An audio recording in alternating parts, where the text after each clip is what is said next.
Vamos a continuación con lo que les habíamos anticipado y estaremos hablando acerca de la normativa laboral. De pronto usted tiene algunas consultas que realizar. ¿Cuándo suceden cierto tipo de circunstancias dentro de una empresa? Hoy la doctora Natalie Zúñiga va a despegar algunas de estas cuestionantes, a quien le damos también la más cordial bienvenida. Doctora Zúñiga, ¿cómo está? Gracias, Héctor. Gracias, Vania. Es lindo siempre compartir con la gente y que el derecho sea entendible en palabras fáciles, ¿no? Tú mismo lo has dicho, todos trabajamos. El trabajo es un derecho humano y además es algo que nos permite subsistir, ¿no? Y nuestro Estado establece que esa subsistencia debería ser de manera digna, nos debería permitir vivir bien, mantener a nuestras familias, cumplir nuestras necesidades básicas como alimentación, como vivienda y demás. Entonces es muy bueno conocer qué pasa, por ejemplo, en una relación laboral, hablar sobre los contratos y demás. Bueno, hoy vamos a hablar precisamente de cómo usted debe tener cuidado al momento de ser contratado. A veces el contrato verbal, que, perdón, lógicamente también está establecido en la norma. Sin embargo, ¿qué pasa con los contratos que son escritos? ¿Son más respetados por el empleador y el empleado en este caso? ¿Que los verbales? Son más seguros para el empleador. Hay que tomar en cuenta que el artículo 48 de la Constitución establece todo el marco legal sobre lo que es la relación y los contratos laborales, ¿no? En Bolivia, el contrato verbal o escrito tienen el mismo valor. En materia laboral, el contrato verbal tiene el mismo valor que un contrato escrito, ¿no? Ahora bien, hay mucha gente que no hace un contrato escrito, muchos empleadores, porque piensan que de esta manera no van a tener beneficios con el empleado. Y esto es totalmente falso. El contrato escrito le va a dar seguridad, desde mi mirada de abogada, al empleador más que al empleado. ¿Por qué? Porque hay inversión de la prueba en Bolivia. Lo que el empleado dice, para efectos legales, es lo que ha ocurrido y es el empleador quien tiene que desvirtuar lo que el empleado ha dicho. Hay inversión de la prueba, eso es constitucional. Tú sabes que la Constitución es la ley máxima, ninguna ley puede estar sobre la Constitución y el artículo 48 establece claramente que en nuestro Estado hay inversión de la prueba. El empleador siempre va a tener la razón y es el empleado, perdón, siempre tiene la razón y es el empleador quien tiene que desvirtuar lo que su empleado está mencionando, ¿no? Entonces es mucho más seguro hacer un contrato laboral para el empleador que para el empleado. Muy bien, evidentemente por razones de tiempo vamos a tratar de despejar la mayor cantidad de cuestionantes y preguntas con respecto al tema. A ver, eso en cuanto a contratos verbales y escritos. ¿Qué pasa con el tema de los contratos a aquellas personas que son contratadas una vez, dos veces, tres veces? ¿Qué tipos de contratos se pueden manejar con respecto a aquellos? Hay contratos eventuales, ¿no? Tú sabes que al tercer contrato automáticamente se presume la relación laboral. Los contratos eventuales son por un tiempo determinado, por un objeto determinado y se pueden renovar una vez. Al tercero ya hay una relación laboral. ¿Por qué? Porque inclusive si hicieras un tercer o cuarto contrato, aunque tú lo hayas firmado, hayas expresado tu voluntad, ese contrato es nulo. ¿Por qué? Porque cualquier contrato o convención que vaya en contra de los derechos del trabajador es nulo de pleno derecho. Por ejemplo, en cuestiones de aguinaldo y demás, los empleadores hacen contratos, les hacen firmar: yo renuncio al aguinaldo, renuncio a esto, a horas extras y demás. Aunque tú lo hayas firmado, ese contrato es nulo, no tiene validez, porque los contratos y los derechos laborales en nuestro país son irrenunciables, son imprescriptibles. Puedes reclamarlo 10 años después si quieres. Pero ojo, esto es a nivel romántico, a nivel dogmático y demás, ¿no? Ya en la vida real, los procesos, ir a un juzgado laboral tarda mucho, pero de que al final el empleado va a obtener sus beneficios, los va a obtener, pero sí, es un largo camino, ¿no? Hay que acudir primero al Ministerio de Trabajo. El Ministerio de Trabajo, básicamente, ¿qué funciones tiene? Funciones administrativas. Es decir, va a invitar a las dos partes para que puedan llegar a conciliar o va a tomar determinaciones y va a decir tal cosa ocurre en esta relación contractual como tal, por ejemplo, y va a fijar multas, ¿no? Y con esto tú puedes acudir a la vía constitucional, agotas la vía subsidiaria, es decir, todas las vías en materia administrativa. Por ejemplo, en Bolivia nadie puede ser retirado de su fuente laboral porque, bueno, hoy no quiero y listo. Hay causales de despido y eso está específico en la Ley General de Trabajo, que es en el artículo 16, ¿ya? ¿Por qué causales te pueden despedir? Por ejemplo, no has ido a trabajar 6 días continuos, despido. Es una causal. Solo en ese caso te podrían despedir. Entonces te despiden y si no hay causal y simplemente hoy te dicen: mira, a partir de mañana ya no quiero que trabajes, tú podrías pedir tu reincorporación. ¿Cuáles son esas causales? Por ejemplo, 6 días que no vayas a trabajar, que exista robo o hurto, pero que esté con sentencia, ¿no? Porque muchos empleadores meten procesos a diestra y siniestra, procesos penales para amedrentar a los trabajadores y eso es acoso laboral y eso está sancionado además, hay una ley especial. También otras razones, revelar secretos industriales. Por ejemplo, tú estás en, no sé, en una tienda de hamburguesas y ahí el producto estrella son las papas y deben utilizar, qué sé yo, un condimento especial. Si tú revelas ese secreto, pero siempre y cuando esté probado, es una causal de despido. Pero la mayoría no tiene causales, entonces tú puedes ir al ministerio y pedir, ¿saben qué? Quiero reincorporarme. Entonces van a llamar, van a hacer la inspección, hacen la reunión con un inspector, ambas partes van a decir lo que creen, el inspector va a establecer y va a decir se reincorpora. Le dan 3 días al empleador para que te reincorpore. Si en 3 días no te reincorpora, fuera de las sanciones y demás, tú te puedes ir al amparo constitucional, porque la estabilidad laboral es un derecho constitucional, que también está en el artículo 47 y 48 de la Constitución, establece que todos los trabajadores deberían gozar de estabilidad laboral, ¿no?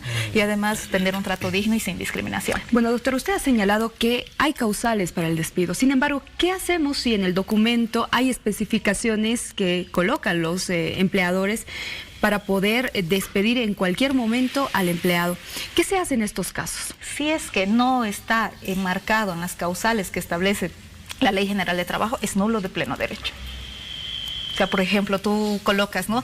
Si te atrasas, no sé, durante 5 días, 5 minutos, eso no es causal de despido. Aunque tú lo hayas firmado, es nulo de pleno derecho. Porque la empresa en cualquier momento podrá prescindir de sus servicios. Puedes firmarlo, pero no tiene validez legal. No. Por eso te digo, generalmente hacen eso, ¿no? Y tal vez erradamente, hay mucha gente, y además se habla, el contrato es ley entre las partes. Entonces, como es ley entre las partes, todo el mundo piensa que puede colocar lo que quiera y no es así. Es ley entre las partes siempre y cuando esté regido a lo que dice la ley que protege el trabajo. Entonces, tú puedes firmar todo, el papel aguanta todo. Yo puedo firmar que no quiero asegurarme a la caja, que si me embarazo renuncio y demás. Lo firmo, ok, pero no tiene validez. Ahora, hay otro tema también, Vania, doctora Zúñiga, el tema de la reglamentación. Algunas empresas dicen, de acuerdo al reglamento interno de la empresa, se debe manejar de esta manera. ¿Es válido el reglamento? ¿Solo vale la ley general? ¿Quién aprueba el reglamento de trabajo? El reglamento de trabajo aprueba el Ministerio de Trabajo mediante las direcciones departamentales de trabajo. Evidentemente, una dirección departamental del trabajo no va a aprobar un reglamento que vaya en contra de los derechos de los trabajadores. Porque está la ley por sobre todo. Claro, porque tienes que tomar en cuenta que además existe la inversión de la prueba, cosa que no existe en ningún área. Por ejemplo, tú inicias un proceso penal y tú tienes que probar que lo que estás diciendo es cierto. Yo no tengo que probar mi inocencia. En cambio, en materia laboral es al revés. Yo tengo que probar que trabajaba, qué sé yo, 4 horas al día, que tenía estos beneficios, radiotaxi de ida, de vuelta y demás. Y es el empleador quien tiene que desvirtuar que lo que yo estoy diciendo es falso. Entonces, hay inversión de la prueba. Y en ese aspecto fundamental, ¿cuán importante es que el empleado tenga descargos? A veces tenemos memorándums, a veces tenemos el contrato, pero no sabes dónde lo colocas, no tienes un respaldo para después probar quizás todos estos aspectos o que te hayan retirado de alguna fuente de trabajo. Claro, es muy importante, ¿no? La prueba es amplia en materia laboral. Los correos electrónicos, los mensajes, las llamadas telefónicas, todo eso sirve de prueba. Todos los medios legales de prueba, qué sé yo, testigos, peritos. Si hablamos de pericias, inclusive yo podría pedir una evaluación psicológica y que un psicólogo determine la veracidad de mi testimonio. Si yo menciono que trabajo de tal hora a tal hora, entonces esa es una prueba. Ahora sí, y es importante que la gente entienda, ¿cuándo hay relación laboral? Mucha gente dice, no tengo contrato, solo iba, qué sé yo, 2 horas al día, por ejemplo, y no cumplía. Hay relación laboral cuando uno tiene órdenes del empleador. Hay 2 elementos se necesita. La dependencia, es decir, yo estoy contratado para algo específico, y la remuneración. A mí me pagan por hacer algo específico. Ahí automáticamente se traba la relación laboral. Ahora, ¿a qué llamamos derechos adquiridos? Los derechos adquiridos son los derechos que uno tiene en materia laboral. Te pongo un ejemplo. Un derecho adquirido, por ejemplo, es la estabilidad. Yo estoy trabajando contigo y demás, y se presume que mi contrato es estable. Ese es un derecho que yo adquiero por cumplir cierta actividad. Por ejemplo, un derecho adquirido de una mujer trabajadora: estoy embarazada, inamovilidad. No me pueden votar porque estoy embarazada, ni a mí ni al padre. Y también a partir del 5º mes tengo el subsidio prenatal, cuando nace mi hijo tengo el subsidio postnatal, que equivale ahora a 2.060 bolivianos, que es el salario mínimo nacional. Un derecho adquirido, por ejemplo, de otro trabajador es que nadie en Bolivia, absolutamente nadie, puede ganar menos de 2.060 bolivianos. Ese es el salario mínimo nacional. ¿A este grupo de personas se incluyen los padres, por ejemplo, que tienen hijos con discapacidad también? Sí, y también los que tengan hijos en situación y enfermedades graves. Por ejemplo, alguien que esté con cáncer terminal, un trabajador, no puede ser removido de su fuente laboral. Es casi inhumano, ¿no? Claro, porque además el derecho a la vida es un derecho prioritario. Entonces tú puedes ir a un amparo constitucional y ganar. No, es tan amplio el derecho laboral y es tan sabio, pero yo otra vez hago la crítica, o sea, a nivel... judicial, dogmático, que los dogmas son los valores que no se discuten. Es hermoso. Uno estudia el derecho laboral y dice, ay, qué maravilla, soy trabajador, debo ser tratado sin discriminación. Se con motiva, ¿no? Y demás, claro, pero ya en la vida real no se cumple. Entonces, es muy importante que las autoridades y que el sistema se acoplen. Hemos tenido muchas mejoras a nivel legal. Por ejemplo, en materia familiar, que yo soy experta en derecho familiar. Ahora los divorcios las asisten así, súper rápido. Y tiene que ocurrir lo mismo en materia laboral. No es posible que una persona, qué sé yo, que cumpla un trabajo, trabaje en un snack, por ejemplo, y haya sido despedido y demás, esté peregrinando 3 años y medio para que salga un juicio. Hasta esa época puede morir su empleador, pueden pasar infinidad de cosas. Entonces, el derecho laboral tiene que cumplirse, tiene que ser rápido, porque estamos hablando de que el trabajo es el medio que te va a permitir subsistir dignamente, ¿no? Y también las leyes se tienen que acoplar a esa realidad. Es importante que se haga algo. Las vacaciones, Héctor, un tema también que nos consulta la gente a través de Exacto, las vacaciones. A ver, si una persona ingresa por un contrato, ¿no tiene vacaciones? No, claro, pero si el contrato está enmarcado, no sé, qué sé yo, 8 meses, por ejemplo, obviamente estás entrando en un contrato además por tiempo definido y puede ser por una suplencia, por ejemplo, o algo específico, porque ese trabajo solo lo necesitas para ese momento. Qué sé yo, estás armando un set de televisión y necesitas a alguien que durante 3 meses solamente se haga cargo de las luces. Entonces, es un contrato exclusivo, no tendrías derecho a las vacaciones. Ahora, las vacaciones es de 1 a 5 años, 15 días, ¿no? De 5 años a 10 años, 30 días, y así sucesivamente va aumentando. Las vacaciones son irrenunciables. No puedes tú, por ejemplo, voy a trabajar tales días y páguenme. Las vacaciones son irrenunciables, todos los beneficios son irrenunciables. Aunque hagas convenios en contra de eso, son irrenunciables, pero al final se hace esto dentro de las empresas, ¿no? Porque también hay que entender que ser empresario es difícil en nuestro país. Ahorita estamos hablando de los trabajadores y demás, pero también ser empresario es difícil, no consumimos productos nacionales y demás, es sumamente difícil, y en algunas ocasiones también los trabajadores se apoyan en los empleadores y viceversa, ¿no? Muy bien. Ahora, tengo esta consulta más, doctora, ya para ir finalizando. Hay algunos contratos, Vania, que son anuales, ¿no? De tal año a tal año viene un contrato, vienen 2 contratos, vienen 3 contratos, vienen 4 contratos, y ellos te dicen, no, este es un contrato civil que nosotros hemos hecho, pero tú no puedes recibir tus beneficios a pesar de que puedas llegar a estar 4 años y sea supuestamente un contrato de esta naturaleza. ¿Puede ingresar a planta? ¿No ingresa a planta? ¿Cómo se maneja eso? El contrato civil, ¿no? Es la trampa. Es como no estamos, y además el contrato dice, este contrato no está regulado por la Ley General de Trabajo, sino por el Código Civil. Pero si tiene elementos del trabajo, por ejemplo, la remuneración, el sueldo, es pues un contrato laboral. Y como lo hemos dicho hace rato, a partir tú puedes renovar una vez ese contrato, pero a partir del tercero se presume la relación laboral, aunque hayas firmado. No tiene validez ese documento.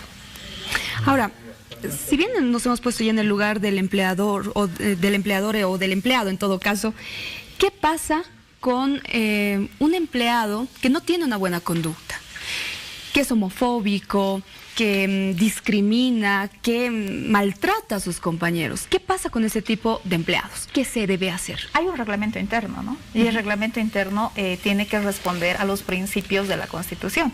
Por ejemplo, tenemos en Bolivia la Ley 045, que es contra toda forma de racismo y discriminación. Una persona que sea racista y discrimina a las personas, evidentemente está incumpliendo una ley y además está incumpliendo uno de los principios de la Constitución. Todas las bolivianas tenemos derecho a ser tratados con dignidad. Y si una persona está incumpliendo ese trato con dignidad y está incumpliendo además nuestros derechos, evidentemente fuera de que dentro del reglamento interno y demás tiene causales para ser despedido, también puede acudirse a la vía penal y sancionar. ¿Por qué es importante? Mira, lamentablemente los seres humanos funcionamos bajo presión y a la mala. Es fácil empezar a utilizar la justicia, meter procesos por aquí, procesos por allá o insultar a todo el mundo, porque nadie te ha puesto un alto. Y es deber de la sociedad y de tu institución ponerle un freno y decir, ¿sabes qué? Hasta aquí, porque después de esa víctima pueden seguir millones de víctimas atrás. Sí. Y hay que tener ejemplos que ayuden a la sociedad a decir, un momentito, eso estoy haciendo mal. Hace pocos días, perdón que te ponga este ejemplo, una señora venía y me dice a la oficina, durante 30 años mi marido me pegó día y noche, señorita. Y desde que se ha enterado que existe la ley 348, tiene miedo de ir a la cárcel y ya no me pega. Aunque no creas, funcionamos a la mala. Entonces es importante dar estos ejemplos que sirvan para la sociedad y que ninguna persona puede creerse superior a la otra. Eso es importante. Además del ambiente de trabajo, ¿no? Que ya iría afectando y perjudicando, lógicamente, en las empresas. Ese mal comportamiento del empleado. Evidentemente. ¿Cuáles son estas causales de despido que se pueden presentar? Por ejemplo, si 6 días no has ido a trabajar de manera discontinua, 3 días de manera continua, tener un proceso y demás. No, todo eso está en la ley. Yo les digo, no solamente los abogados estamos habilitados para leer, agarren su celular, más de entrar al Facebook, ocuparse de la vida de ciertas personas, entren, descarguen Ley General de Trabajo. Tiene 120 artículos. Descarguen la Constitución, buscan el capítulo de derechos laborales, conozcan sus derechos. Nadie puede desconocer o puede decir, desconocía la ley. Ese no es un pretexto. Además, es algo judicial. No, ha hecho esto porque desconocía la ley. No, porque la ley es pública. Se supone que está al acceso de todos. Entonces, lean. Los términos no son términos. Cualquier niño de 10 años puede entender la terminología. Ahora, ¿no entienden? Mismo celular, diccionario. Y el diccionario les va a explicar, ¿no? Porque también lo que ustedes mencionaban, Vania, genera lo que se llama presentismo. Que esto los psicólogos manejan mucho en materia laboral. Estoy, pero no estoy. Como que voy al trabajo, mi cuerpo está, pero mi mente sabrá Dios dónde estará porque mi compañero me acosa todo el día, ¿me entiendes? Claro. Entonces, ¿esto qué le implica? Le implica al empleador disminución en sus ingresos, porque el empleador no es pues una fundación, el empleador tiene que generar. Entonces todo es un engrane perfecto. Estás ahí porque vas a ayudar a generar recursos económicos a esa empresa. No, te están pagando por eso. Lógicamente. Bueno, interesantes los aspectos que hemos tomado en cuenta y tantos detalles que quisiéramos saber, pero yo me quedo con la parte que tú señalaste con relación a que el empleado debe conocer sus derechos y también sus obligaciones, sus responsabilidades. Sí. Es fundamental esto, ¿no? Y bueno, hay varias medidas que podemos asumir como empleados para defendernos, asimismo también el empleador.